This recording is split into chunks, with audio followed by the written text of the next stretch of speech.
복된 주일 아침입니다. 예배에 참 잘 나오셨습니다. 우리 예배의 주인은 하나님이신 줄 믿습니다. 신령과 진정으로 드리는 예배가 되기를 소원합니다. 우리 다같이 일어나셔서 감사함 찬양 380장 창조의 아버지 찬양하며 예배로 나아가겠습니다.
여호와를 찬양하라. 여호와는 선하시며 그의 이름이 아름다우니 그의 이름을 찬양하라. 아멘. 사랑과 은혜가 풍성하신 하나님 아버지, 오늘 우리에게 거룩한 주일을 허락하여 주옵시고 은혜의 보좌 앞으로 나오게 하시니 감사를 드립니다. 이 시간 우리의 마음과 뜻과 정성을 다하여 드리는 이 예배를 받아 주옵소서. 또한 예배를 통하여 우리 주님을 더욱 깊이 만나게 하옵시고 한없는 은혜와 축복을 더하여 주옵소서. 예수님의 이름으로 기도드리옵나이다. 아멘. 찬송가 1장 만복의 근원 하나님 찬양드리겠습니다.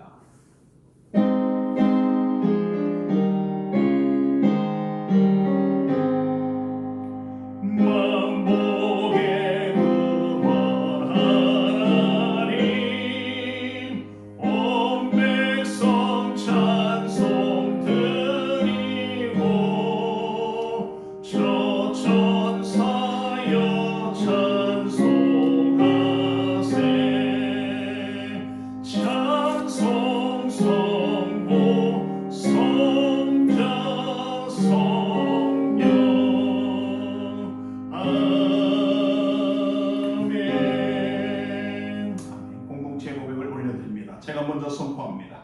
우리는 세상으로부터 부름받은 하나님의 백성입니다.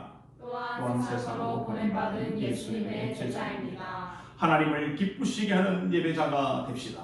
이웃을 열심히 구원하는 복음의 주민이 됩시다. 한 몸 된 교제를 나누는 건강한 성도가 됩시다. 아낌없이 사랑을 실천하는 봉사자가 됩시다. 배움을 통해 예수님을 본받는 성숙한 성도가 됩시다. 그리하여 우리 모두 하나님께 영광을 돌리는 성령 충만한 우리 비전교회의 공동체가 됩시다. 아멘. 사도신경으로 우리 신앙을 고백합니다.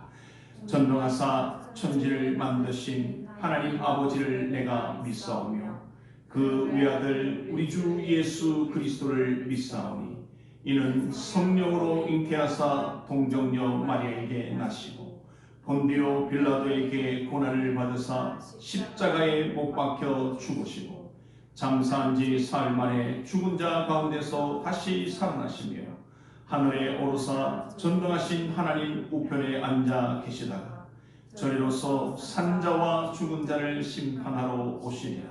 성령을 믿사오며 거룩한 공의와 성도가 서로 교통하는 것과 죄를 사하여 주시는 것과 몸이 다시 사는 것과 영원히 사는 것을 믿사옵나이다. 아멘. 참회 기도를 드리겠습니다.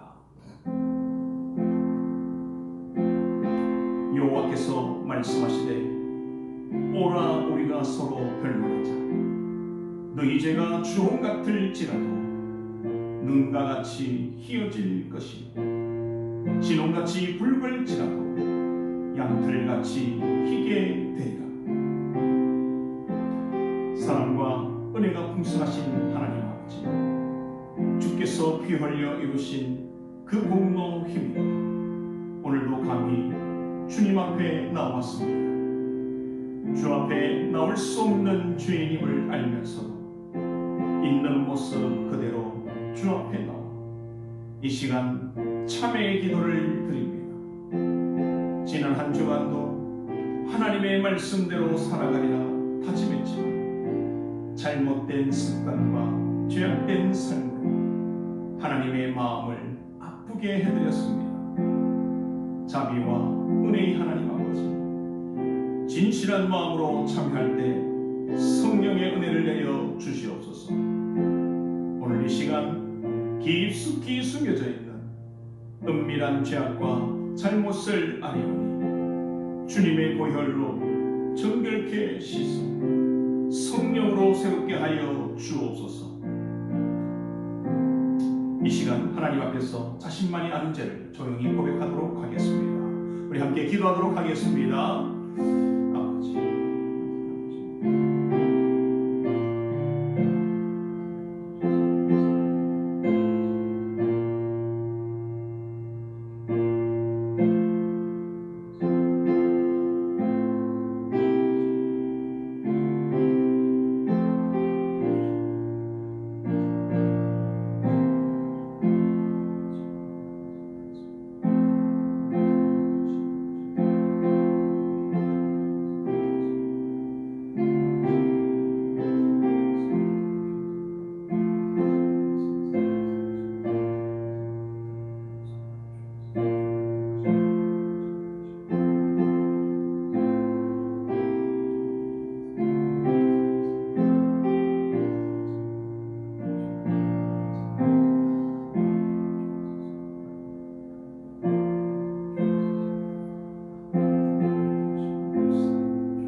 그러므로 이제 그리스도 예수 안에 있는 자에게는 결코 정죄함이 없나니 이는 그리스도 예수 안에 있는 생명의 성령의 법이 죄와 사망의 법에서 너를 해방하였습니다.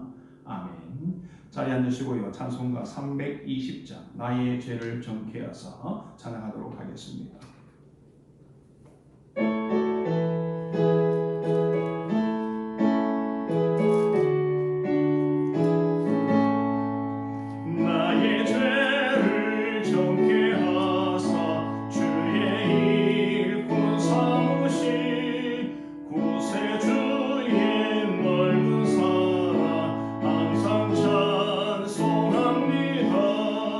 나를 이끈 삼으신 주 크신 능력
기도하도록 하겠습니다. 하나님 아버지 감사합니다. 하나님께서는 우리의 왕이 되셔서 지금도 우리 가운데 임하여서 우리를 다스리고 계신 우리의 하나님이신 줄 믿습니다.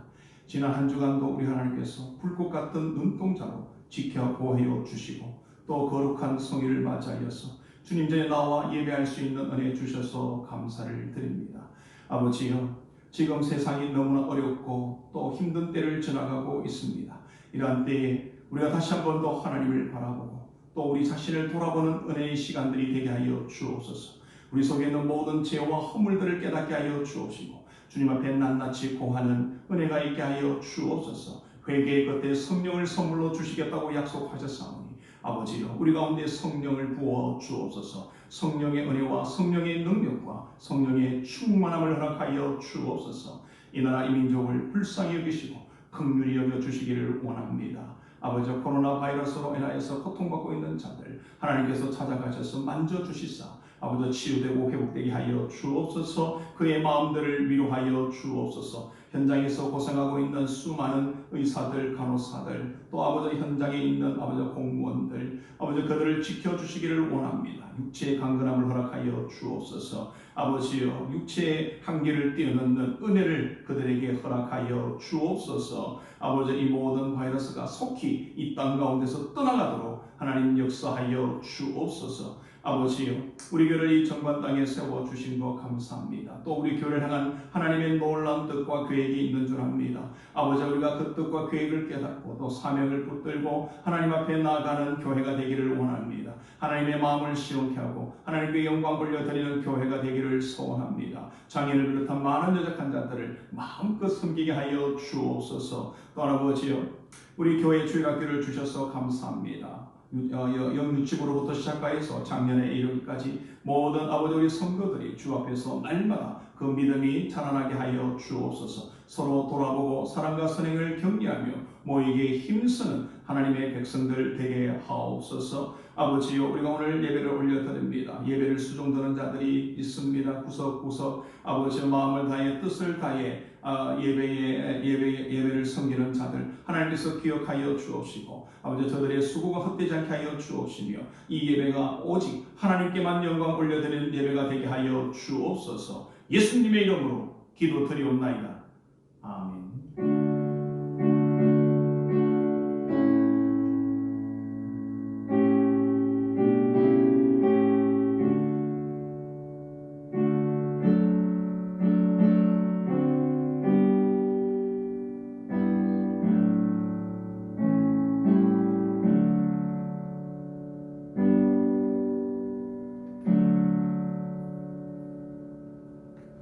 함께 은혜 나눌 말씀 보겠습니다. 누가복음 5장 1절에서 11절 말씀입니다. 누가복음 5장 1절에서 11절 말씀 보겠습니다.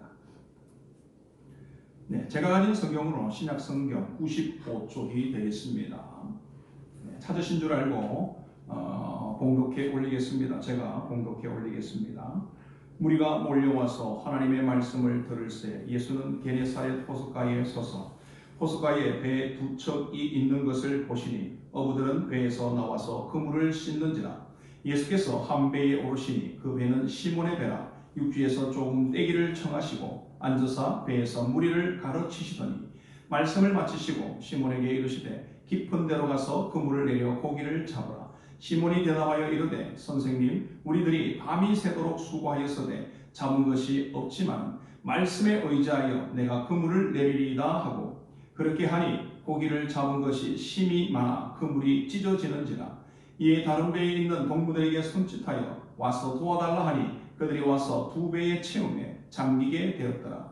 시몬 베드로가 이를 보고 예수의 무릎 아래에 엎드려 이르되 주여, 나를 떠나소서, 나는 죄인이로소이다 하니 이는 자기 및 자기와 함께 있는 모든 사람이 고기 잡힌 것으로 말미암아 놀라고 세베대의 아들로서 시몬의 동업자인 야고보와 요한도 놀랐습니다. 예수께서 시몬에게 이르시되 무서워하지 말라. 이제 후로는 네가 사람을 취하리라 하시니 그들이 배들을 육지에 대고 모든 것을 버려두고 예수를 따르니라.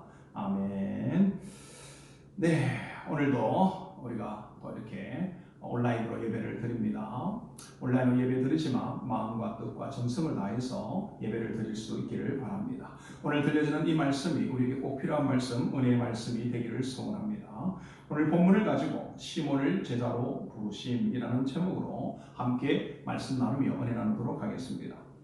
우리는 지난 시간 예수님께서 갈릴리 가버나움으로 내려가셔서 안식일에 말씀을 가르치시고 또 귀신 들린 자들과 병든 자들을 고쳐주시고 또 다른 마을들로 가셔서 복음을 전파하셨음을 우리는 보았습니다. 이렇게 예수님의 사역은 이 땅에 하나님의 나라가 임하였음을 알리는 것이라고 말씀드렸습니다. 그동안 이 세상은 어떠했습니까? 아담 이후로 모든 인간들은 범죄하였고 에덴에서 쫓겨났습니다. 세상은 악한 사단의 권세 아래 놓이게 되었고 점점 더 악해져 갔습니다.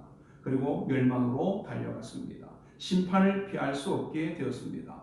하지만 하나님은 이런 세상을 긍휼히 여기사 구원하시기로 작정하십니다. 그리고 이 땅에 예수님을 보내신 거죠.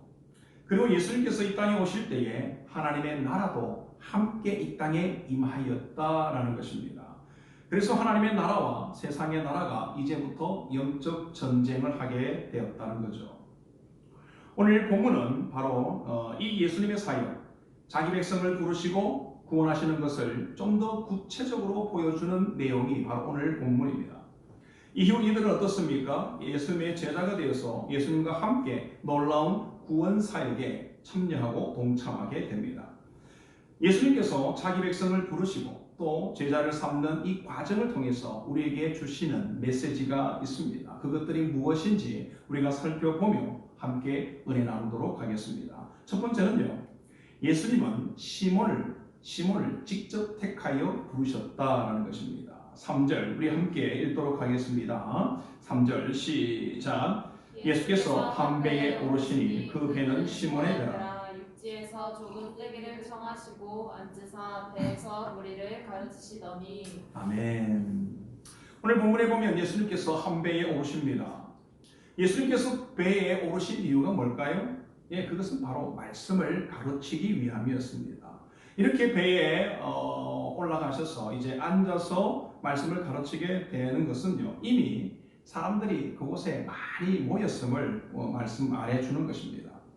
이렇게 게네사렛 호숫가에 사람들이 점점 더 많이 모이게 되었습니다. 예수님이 어떤 분인지 보았고 들었고 소문이 점점 나서 사람들은 모여들었습니다. 그래서 말씀을 전하는데 모르긴 해도 어려움이 있었던 것 같습니다. 그래서 좀 더 효과적으로 말씀을 전할 수 있는 방법이 뭘까 이렇게 생각하는 가운데 배를 띄워서 그 위에서 말씀을 전하는 것이 참 좋겠다 생각해서 그렇게 한 것입니다. 이렇게 하는 것이 왜 효과적인가? 우리는 조금 성경을 배경을 이해하면 좀 알 수가 있습니다. 일단 여기 모인 사람들은요, 단순히 예수님께 나온 이유가 말씀만 듣기 위해서 나온 것은 아니다라는 것입니다. 지난주에 우리가 보았듯이 예수님께서 귀신 들린 자도 고쳐주시고 병든 자도 고쳐주셨습니다. 그래서 많은 사람들이 예수님을 찾아올 때 말씀을 듣기도 하겠지만 그것보다도 귀신을 내쫓고 또 병든 자를 고치는 것, 이것에 더 많은 관심이 있었다라는 것입니다. 그러니 이렇게 많은 사람들이 모였을 때 서로 먼저 예수님을 만나려고 한다면 이렇게 서로 다투기도 하고 싸우기도 할 것입니다. 말씀을 전하는데 어려움이 있었을 것입니다. 그래서 예수님께서는 이렇게 배를 띄워서 그곳에서 말씀을 전하게 되는 것. 일단 가까이 부딪히지 않을 수 있으니 참 좋은 것입니다. 그리고 그것보다도 사실은 더 좋은 것은요, 이렇게 배를 띄워서 말씀을 나누면 어떤 효과가 있느냐, 이런 효과가 있습니다. 해안이 어떻게 생겼냐면요, 이렇게 호처럼 이렇게 부채꼴로 동그랗게 이렇게 되어 있습니다. 땅들이 보면, 해안가를 보면 이렇게 안쪽으로 이렇게 만처럼 쏙 들어와 있는 그런 모습들이 있습니다. 이렇게 되어 있는데 가운데 배를 이렇게 딱 띄우면 어떻습니까? 부채꼴 모양으로 사람들이 앉으면 가장 가까이에서 많은 사람들이 말씀을 들을 수 있다는 것입니다.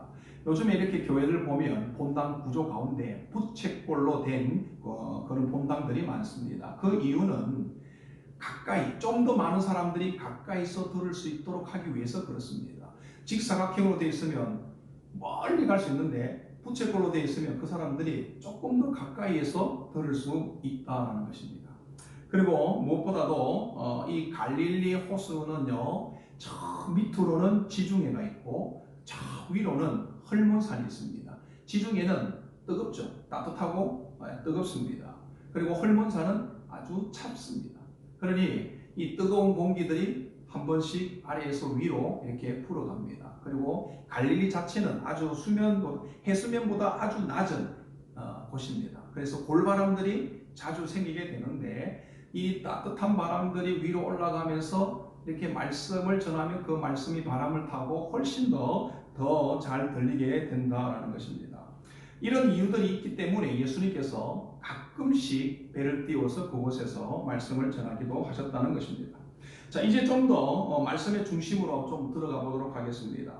우리가 오늘 본문 바로 앞쪽 4장의 마지막 절에 보면 43절, 4장 43절, 44절에 보시면 예수께서 하나님 나라 복음을 전하기 위해서 다른 마을들로 가자 그렇게 말씀하셨습니다. 그런데 예수님께서 다른 마을에도 가서 복음을 전하자 이렇게 말씀을 하셨는데 그렇게 먼 곳으로 가지 않고 이 갈릴리 호수 주변에서 계속 말씀을 전하고 있었다라는 것입니다. 1절에 보면 게네사렛 호숫가에라고 말하고 있죠. 5장 1절에 게네사렛 호숫가에서 말씀을 전했습니다. 게네사렛은요, 어떤 동네 이름이 아닙니다. 이 갈릴리 바다 그 이름을 다른 말로 말할 때 게네사렛, 이렇게 게네사렛 호수, 게네사렛 바다 이렇게 말합니다. 때로는 로마 황제의 이름을 따서 디베라 바다 이렇게 말을 하기도 합니다. 꽤 넓은 호수거든요. 남북으로 위아래로는 약 20km, 동서로 폭은 약 12km 정도 됩니다. 그러니 꽤 넓은 호수입니다. 그래서 사람들은 끝이 잘 보이지 않으니 그냥 바다라고도 부르기도 했습니다. 그런데 이 갈릴리 지역은 어떤 곳이냐? 성경에서 어떻게 이 지역을 예전에는 평가했는가? 이사야 9장 1절에 보면 이런 말씀이 있습니다. 전에 고통받던 자들에게는 흑암이 없으리로다. 옛적에는 여호와께서 스불론 땅과 납달리 땅이 멸시를 당하게 하셨더니 후에는 해변길과 요단 저쪽 이방의 갈릴리를 영화롭게 하셨느니라. 무슨 말입니까? 옛날에는 그 땅들이 갈릴리 지역 그 땅들이 멸시를 받던 땅이다라는 것입니다. 열왕기상 9절에 보면 그 이유를 우리가 좀 알 수 있습니다. 솔로몬이 두로 왕 히람의 도움으로 여호와의 성전과 왕궁을 20년 동안 짓고 건축을 마치게 됩니다. 그리고 이 두로 왕 히람에게 내가 도움을 받았으니 백향목이나 이런 좋은 건축 자재들을 많이 공급을 받았거든요. 그래서 그것에 대한 보상으로 이 갈릴리에 있는 땅 가운데 성읍 22개를 줍니다. 그런데 이 성읍을 받았던 히람이 어떻게 반응을 하느냐? 별로 마음에 들지 않았다는 것입니다. 열왕기상 9장 12절 13절에 보면 히람이 두로에서 와서 솔로몬이 자기에게 준 성읍들을 보고 눈에 들지 아니하여 이르기를 내 형제여 내게 준 이 성읍들이 이러한가 하고 이름하여 가불 땅이라 하였더니 그 이름이 오늘까지 있느니라 라고 했습니다. 여기서 히람 왕이 별로 마음에 들지 않아서 그 땅을 뭐라고 불렀다고요? 가불이라고 불렀다는 겁니다. 가불의 뜻이 뭡니까? 별 볼 일 없는 땅, 좋은 것이 없는 땅 이런 뜻을 가지고 있습니다. 그러니 그 갈릴리, 북쪽 갈릴리 그 지역은 이스라엘 사람들이 볼 때는 그렇게 좋아하지 않는, 무시하는, 멸시하는 그런 땅이었다는 것입니다. 그쪽에 사는 사람들이 특유의 사투리가 또 심했고 촌동리였습니다. 이스라엘 사람들이 좀 무시하는 그런 땅이라는 거죠. 그런데 예수님은요 어떻습니까? 예수님 사역의 거의 4분의 3 정도가 이 갈릴리 지역에서 이루어졌다는 것입니다. 누가복음에는 1차 갈릴리 사역, 이후에 보면 2차 갈릴리 사역 이렇게 나옵니다. 이렇게 예수님께서는요 지역적으로 낮고 천한 곳, 이스라엘 땅에서도 가장 별 볼 일 없는 땅, 그곳에서 주로 사역을 하였습니다. 그리고 또 하나는요, 오늘 이 본문에 보면 예수님께서 누구의 배를 빌렸습니까? 시몬의 배를 빌렸습니다. 조업을 마치고 그물을 싣고 있는 시몬에게 배를 빌려서 말씀을 지금 가르쳤다고 본문은 말하고 있습니다. 그런데 예수님께서 시몬의 배를 빌린 것은 우리가 잘 알잖아요. 그를 제자로 부르기 위해서 의도적으로 찾아가신 것임을 우리가 보게 됩니다. 자, 그러면 이 시몬의 직업은 무엇입니까? 어부죠. 어부는 당시에도 그렇게 존경받는 직업군이 아닙니다. 요즘에도 그렇지만 이전에도 이 어부라는 사람들의 생각은 어떠냐? 좀 거칠다. 그리고 좀 무식하다. 이런 어떤 생각들이 있습니다. 자, 그러면 봅시다.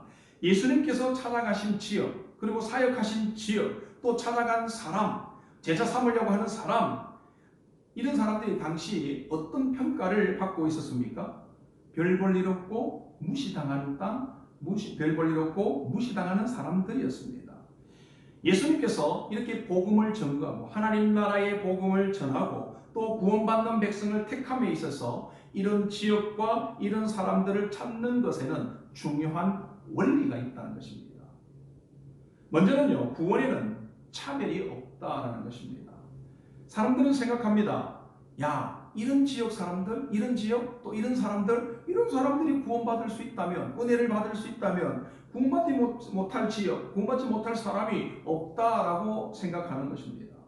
그리고 또 하나 정말 중요한 것이 있는데요. 그것은 이 택함의 원리에서 택함의 주체와 주도권이 예수님께 있다는 것입니다. 이게 참 중요한 것입니다.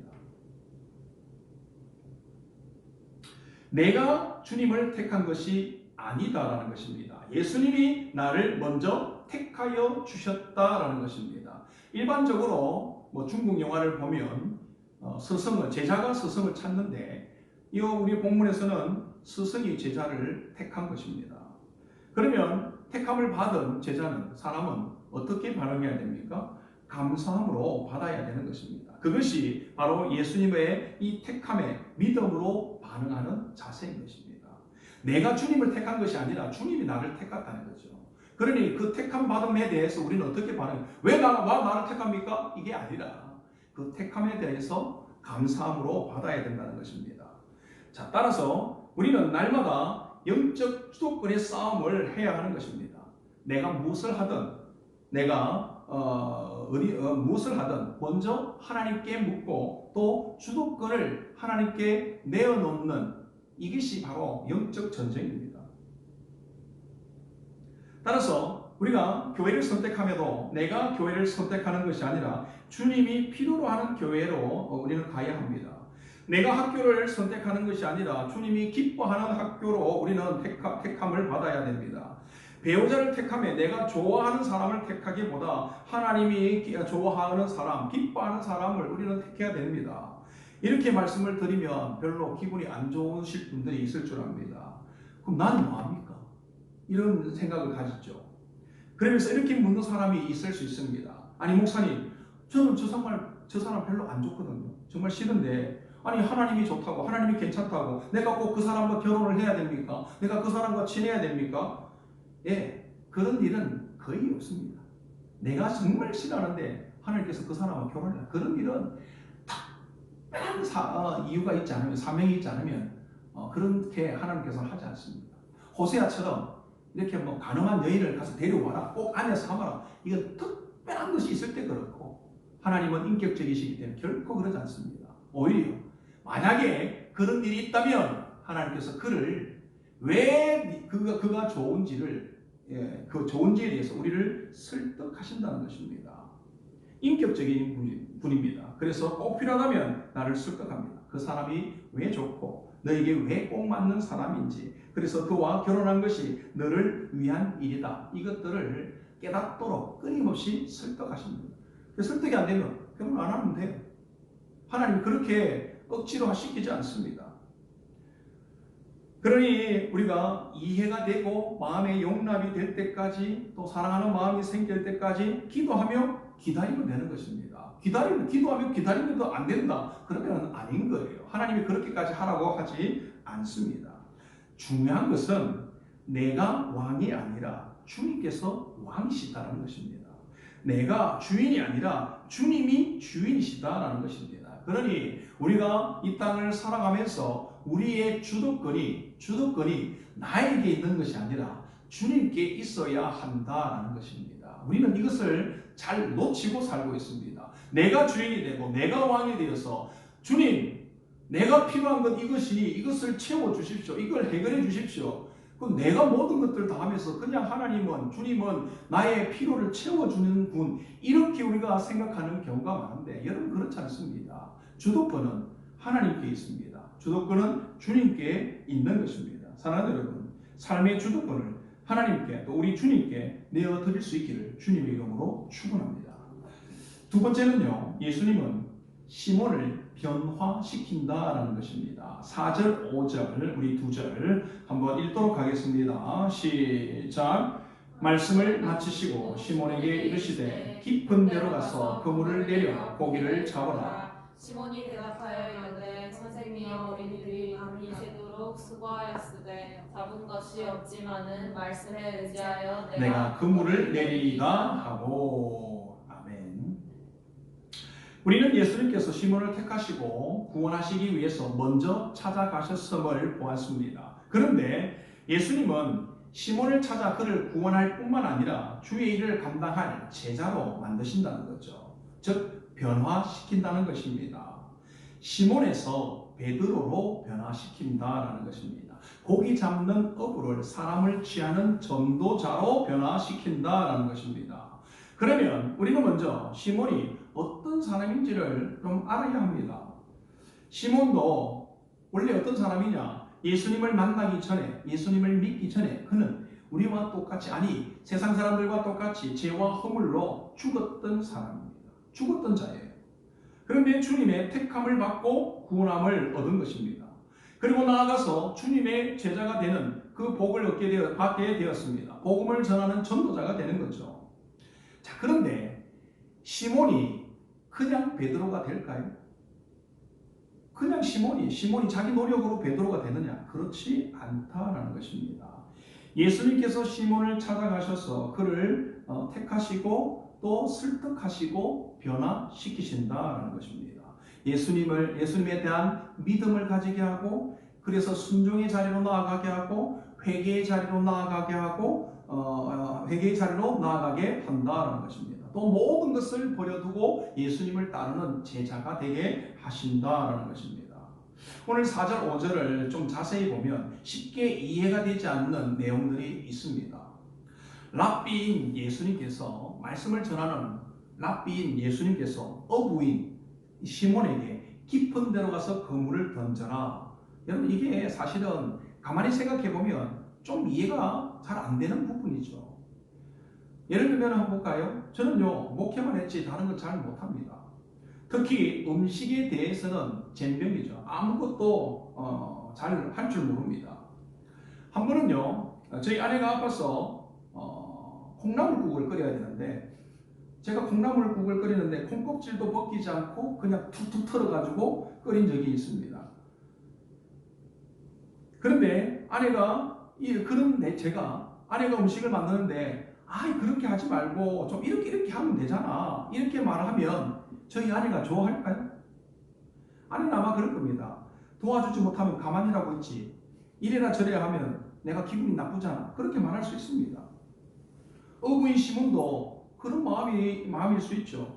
내가 고기 잡는 전문가인데 말씀을 전하는 주님이, 아니 고기 잡는 전문가인 나보고 깊은 데 가서 그물을 던져라.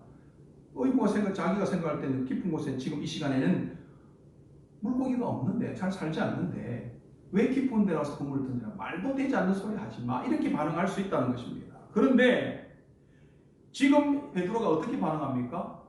자기가 볼 때는, 전문가인 자기가 볼 때는 이 시간에 깊은 곳에는 물고기가 없다는 것, 이것을 너무나 잘 알고 있습니다. 그럼에도 불구하고 지금 어떻게 하고 있다고요? 주님이 말씀하신 대로 그대로 하겠다고 순종하는 것입니다. 시몬이 주님의 말씀에 어떻게 이렇게 순종할 수 있을까요? 예수님에 대한 존경과 신뢰가 이미 있었기 때문에 그렇습니다.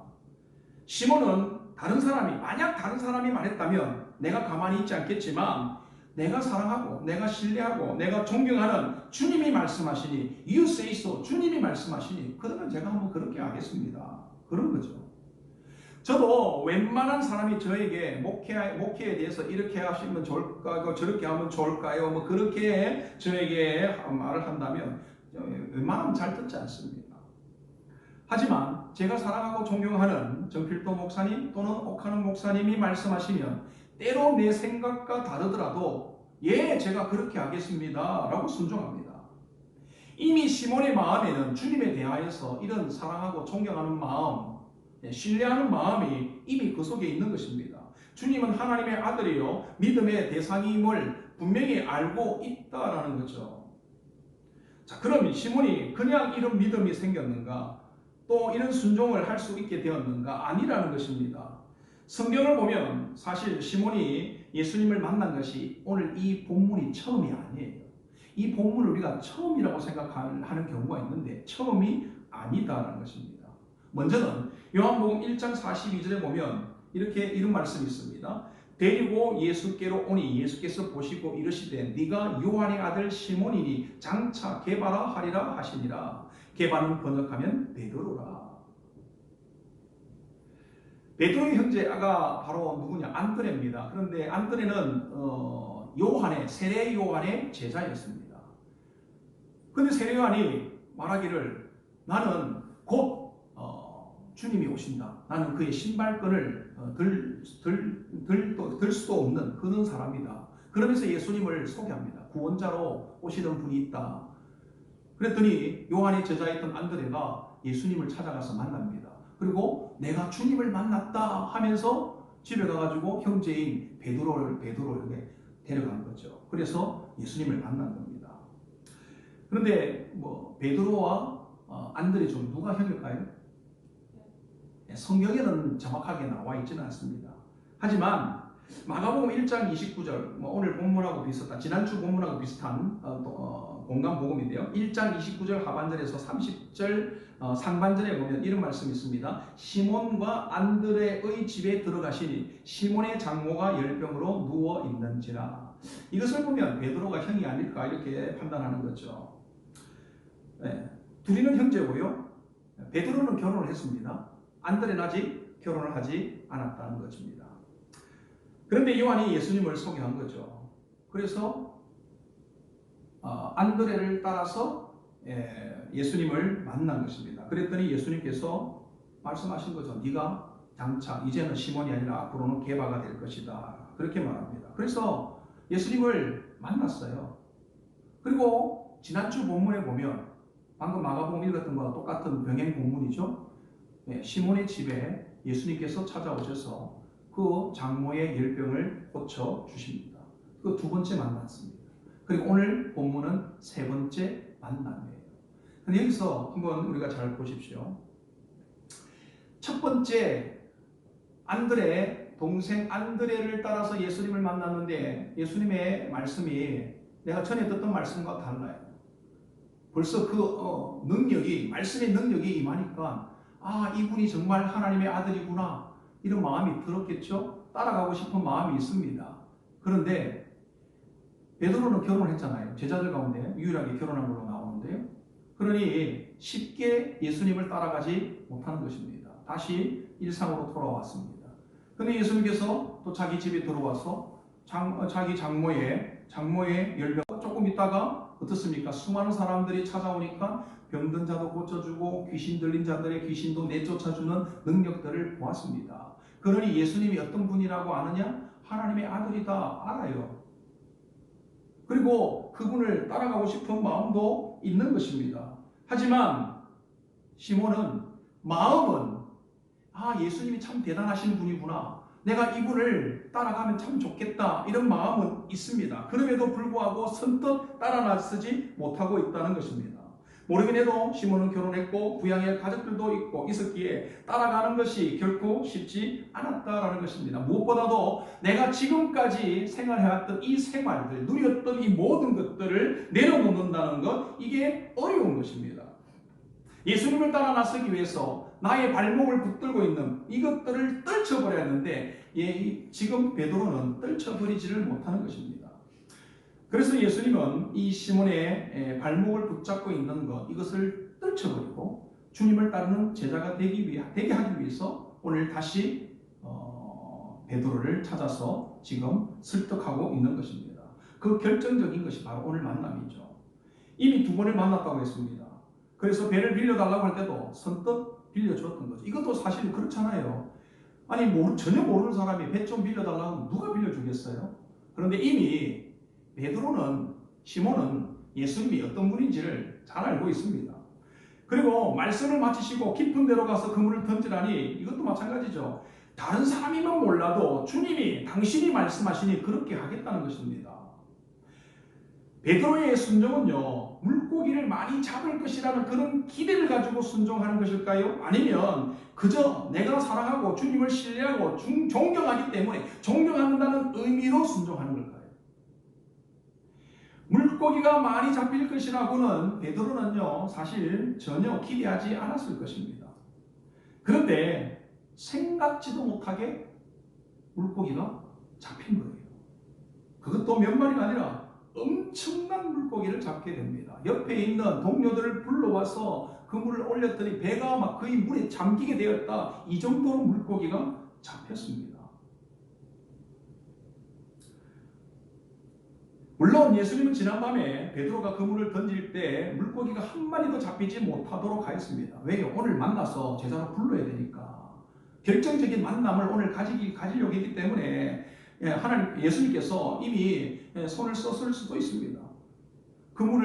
베드로가 그물을 오른쪽에 던지면 밑에 있는 물고기들을 향해서 왼쪽으로 던지면 오른쪽에 그물을 던지면 왼쪽으로 밤새도록 결국 한 마리도 잡을 수 없게 하셨다는 것입니다. 왜요?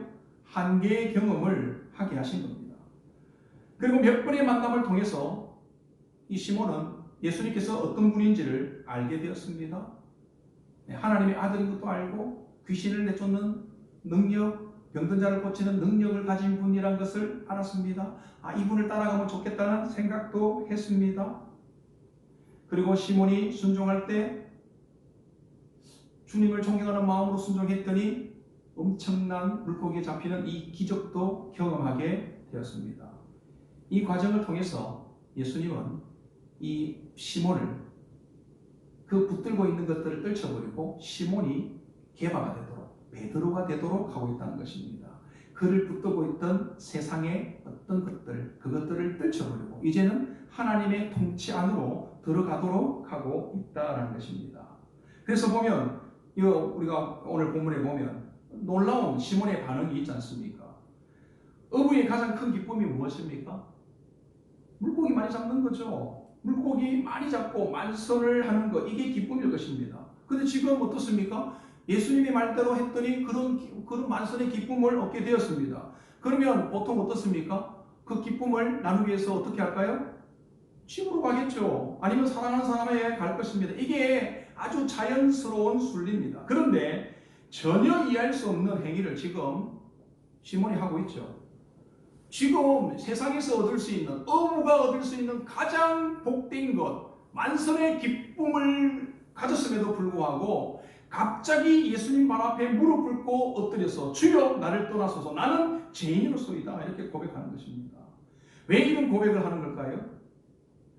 그것은 시몬이 자신을 들여다보니 베드로가 되지 못하고 있는, 여전히 세상 가운데 있는, 죄와 허물 가운데 있는, 또 욕심과 욕망 속에 사로잡혀 있는 것임을 알게 된 것입니다. 이 놀라운 기적을 통해서 베드로가 지금 경험하는 것은 무엇이냐면요, 그냥 귀로 듣고 머리로 알았던 하나님의 아들 예수 그리스도가 이제는 내 마음에 진짜 믿어지는 대상으로 바뀌게 되는 거죠. 그런데 이 순간에 예수님이 빛으로 베드로에게 임한 것입니다. 빛으로 베드로의 이 시몬에게 임하니까 자기 속에를 들여다보니 남들은 모르지만 자기는 알죠. 내 속에 있는 죄와 허물들, 욕심과 욕망들, 정말 하나님 앞에, 절대 거룩하신 하나님 앞에서는 결코 부끄러워서 설 수 없는 그런 자신의 모습을 보게 된 것입니다. 예수님을 이미 두 번이나 만났고 예수님은 자기를 따라오라고 하셨는데 여전히 따라오라고 하는데도 부른데도 불구하고 여전히 머뭇거리고 있고 아니 내가 가고는 싶지만 아직 할 일이 너무 많아요. 이런 식으로 지금 머뭇거리고 있는 거죠. 그가 이번 기회로 완전히 그것을 내려놓는 것입니다. 여전히 땅에서 누리고 싶은 것들을 놓지 못하는 자신이죠. 예수님은요, 자기를 하나님 나라의 백성으로 불러주시는데 여전히 시몬은 세상의 욕심을 뿌리치지 못하고 머뭇거렸다는 것입니다. 성경에 보면 이런 모습들이 참 많아요. 롯도 그랬고요. 롯의 아내도 그랬습니다.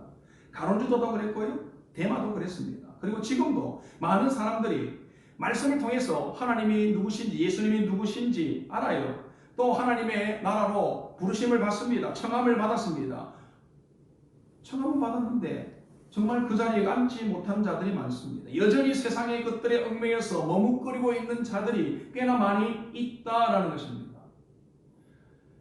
저도 젊은 시절 한 22, 23 정도 될 때에 울산에 있는 어떤 선생님으로부터 주의 나라와 영광을 위해서 정말 모든 것들을 버리고 헌신하는 그런 공동체의 삶으로 들어오지 않겠니? 저에게 초청을 했습니다. 그분의 말이 하나도 틀린 게 없고 그렇게 사는 것이 하나님을 기쁘게 하는 것이라는 것을 알았습니다. 그런데 너무 두려웠습니다. 모든 것을 버리고 하나님을 위해서 100% 헌신해야 되는 그런 공동체의 삶을 그렇게 살아야 된다는 것은 머리로는 알았지만 제 마음이 그것을 용납할 수가 없었습니다. 저는 그때 세상에서 하고 싶은 것들이 너무 많았습니다. 누리고 싶은 것들도 너무 많았습니다. 공부도 더 하고 해야 되고 또 연애도 하고 결혼도 하고 세상에서 또 성공적인 삶을 살고 싶었습니다. 내가 하고 싶은 것, 누리고 싶은 것 다 하고 살고 싶었습니다. 그런데 그 단체에 들어가면 내가 하고 싶은 것 하나도 할 수 없게 되는 것입니다. 그래서 그것이 두려웠습니다. 함께 하고 싶은 마음도 있었지만 세상에서 누려야 될 것들이 너무 많아서 그것을 끊어버리지 못하였습니다. 그래서 그때는 거절하였습니다. 그런데 그 이후로 하나님은 끊임없이 저에게 찾아오셔서 계속해서 그 길을 가야 됨을, 딴 길로 가면 툭툭 쳐서 그 길이 아니라 이 길로 가야 된다고 하셨습니다. 결국 주의 길을 걷게 되었습니다. 예수님은 세상을 살아가는 시몬을 하늘을 사는 베드로가 되도록 끊임없이 찾아오시고 만나시고 설득하십니다. 때로는 말씀으로 때로는 기적으로 그를 부르십니다. 그래서 사단의 권세 아래에 어둠의 권세에 얽매여 있던 그것들을 떨쳐버리고 하늘의 통치를 받으며 사는 사람으로 끊임없이 부르시고 설득하시고 변화시키는 것입니다. 그것을 깨달았을 때 어느 시점에는 반드시 깨닫게 돼요. 깨달았을 때 비로소 우리는 참된 회개를 하고 참된 제자로 주님을 따르게 되는 것입니다. 사랑하는 여러분, 예수님의 말씀도 들었습니다. 예수님의 능력도 보았습니다. 그럼에도 불구하고 여전히 예수님을 따르지 못하고 또 세상에 얽매여 있는 것들이 혹 우리 가운데는 없습니까? 베드로도 쉽지 않았습니다. 하지만 주님께서 끊임없이 그를 찾으시고 만나주시고 설득하셔서 변화시켜 주셨습니다. 그리고 결국 그 길을 가게 하셨습니다. 그러나 여러분, 우리도 마찬가지입니다. 주님이 저와 여러분들을 그렇게 만나시고 또 우리를 설득하셔서 하나님의 사람으로 변화시켜 주실 줄 믿습니다. 지금은 내가 놓지 못하는 것들이 있더라도 여러분 장차 주의 나라와 영광을 위해서 자기를 부인하고 주님을 따르는 제자가 되실 수 있게 되리라고 믿습니다. 그 은혜가 오늘 저와 여러분에게 임하시기를 주님의 이름으로 축원합니다. 우리 한번 기도하도록 하겠습니다. 하나님 아버지 감사합니다. 오늘 우리에게 귀한 말씀 주셔서 감사합니다. 우리 주님께서는 시몬을 찾아서 만나시고 그를 베드로로 변화시켜 주셨습니다. 아버지요, 하나님의 나라, 하나님의 백성들을 찾으시는 것입니다. 오늘도 아버지요, 우리 주님은 우리를 찾아오시는 줄 믿습니다. 우리를 만나 주시는 줄 믿습니다. 또한 우리를 변화시켜 주실 줄 믿습니다. 우리 사랑하는 성도들 한 사람도 그저 이 땅을 살다가 가는 자들이 아니라 주님의 택함을 받고 부르심을 받고 또 예수님의 사람으로 예수님의 제자로 아버지 살아가는 사람들이 될 수 있도록 하나님께서 은혜를 더하여 주옵소서. 예수님의 이름으로 기도드리옵나이다. 아멘. 찬송가 214장 1절 4절 찬양하며 준비한 예물을 하나님께 드리도록 하겠습니다.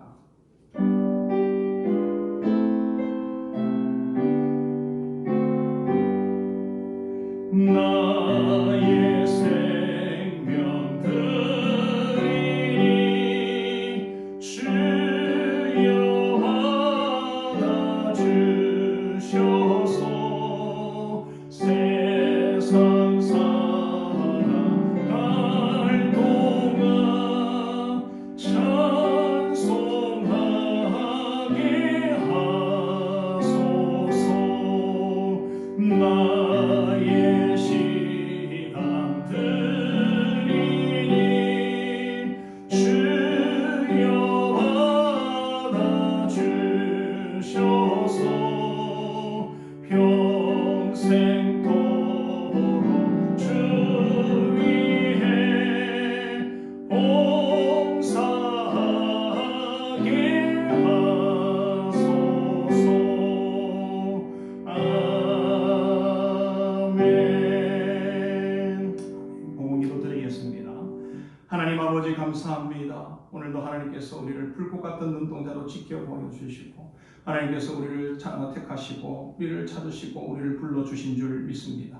이제는 아버지여 그 부르심에 믿음으로 반응하는 귀한 하나님의 백성들 되게 하여 주옵소서. 아버지 아직도 내가 떨쳐버리지 못한 것들이 있다면 그 모든 것들 떨쳐버리고 묶여있는 것들 아버지 벗어버리고 주님께 나아가는 자들 되게 하여 주옵소서. 아버지 오늘도 주님을 사랑하는 마음으로 귀한 예물 하나님께 올려드립니다. 하나님께서 이 예물을 받아 주시어 또 예물이 쌓이는 곳곳마다 하나님의 영광이 나타나게 하옵소서. 구원받는 백성이 날마다 더해지는 은혜를 더하여 주옵소서. 이 모든 것 감사를 드립니다. 예수님의 이름으로 기도드리옵나이다. 아멘. 네, 우리 비전교회 소식 전해드리도록 하겠습니다. 영상을 이렇게 찍는 가운데에 전화가 와서 한번 끊겨가지고 다시 이렇게 중간 이후 끝부분만 다시 좀 찍어서 이렇게 하게 됐습니다. 자, 우리가 소식은요 지난주와 거의 같습니다. 새벽 기도가 지난주부터 시작했는데요. 은혜 가운데에 우리가 새벽 기도 잘 감당하고 있고요. 이제 말씀뿐만 아니라 기도도 함께 할 수 있어서 참 좋습니다. 어려운 때이지만 우리가 더욱더 마음을 먹고 뜻을 모아서 말씀과 기도에 전념하는 저와 여러분 되시기를 바랍니다. 그리고 성경 통독이 지금 계속하고 계신데요. 주보에 우리가 통독 그것을 다 줬거든요. 29일까지 읽으시고 29일 날 예배에 오실 때 제출해 주시면 됩니다. 그래서 가장 많이 읽으신 분들, 통독하신 분들 3분, 또 기타 또 우리 한 2분 정도 더 뽑아서 시상을 하고자 합니다. 이번에 이런 코로나 바이러스 이런 것들을 보면서 면역이 참 중요하구나. 그래서 홍삼 세트를 준비를 했습니다. 귀한 것이니 여러분 열심히 읽으시고 또 홍삼 세트 받으셔서 또 기쁨을 누리면 좋겠습니다. 네, 이제 일어나셔서 우리 가정이시지만 일어나셔서 우리 옆에 분들과 한번 인사하도록 하겠습니다. 예수님께서 당신을 택하여 부르셨습니다. 예수님께서 당신을 택하여 부르셨습니다. 예수님이 당신을 변화시키십니다. 예수님이 당신을 변화시키십니다. 네, 찬송가 324장 예수 나를 오라 하네 찬양하도록 하겠습니다.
지금은 우리 주 예수 그리스도의 은혜와 하나님 아버지의 그 크신 사랑과 성령님의 교통 위로 충만하신 은혜가 예수님께서 우리를 택하여 부르시고 예수님께서 우리를 설득하셔서 세상에 묶인 모든 것을 떨쳐버리며 참된 제자로 변화시키심을 믿고 살아가기를 소원하는 사랑하는 모든 성도들 위해 그들의 가정과 생활 위해 우리 비전교회 위에 이제로부터 영원토록 함께 있을지어다. 아멘.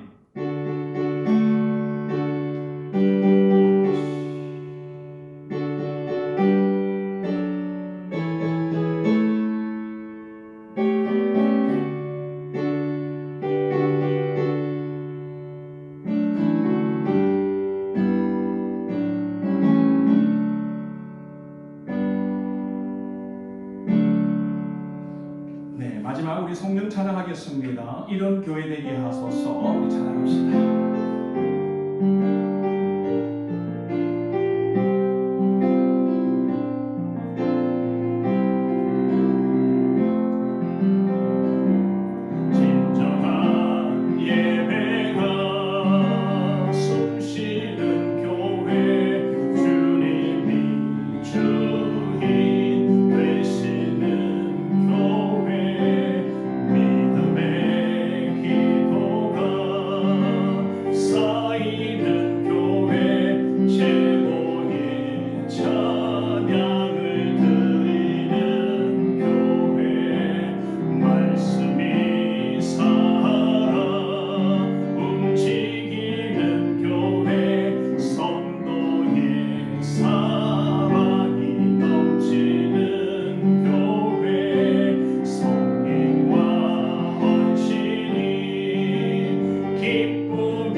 아멘. 하나님께 영광의 박수를 드리겠습니다.